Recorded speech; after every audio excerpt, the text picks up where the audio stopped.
Once upon a time, the SEC was this one big, happy family. When SEC team made it to the Final Four or into a big-time bowl game, the rest of the family cheered for that SEC team even if it was an arch-rival. It was called, you know, conference pride.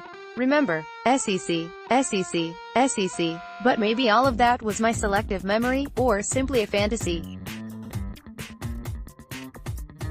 These days in the ultra-competitive SEC, it appears things are different.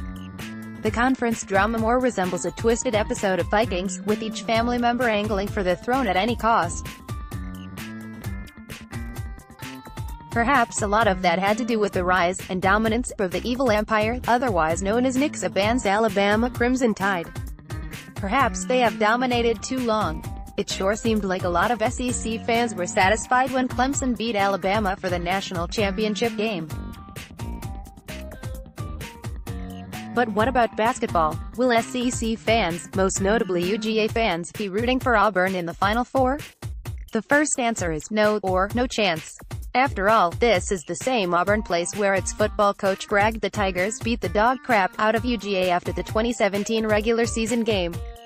Even though the Bulldogs later extracted revenge against Auburn that same season in the SEC championship game, some UGA fans will never forgive or forget. That's why it's called the Deep South's oldest rivalry, right? On the flip side, the answer is yes, Auburn is still family. They're in the SEC, and the better they perform, the better the entire SEC looks to the rest of the nation.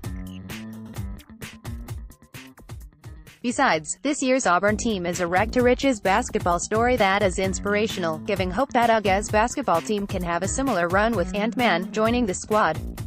Are you cheering for or against Auburn next weekend? Please explain your reasons below.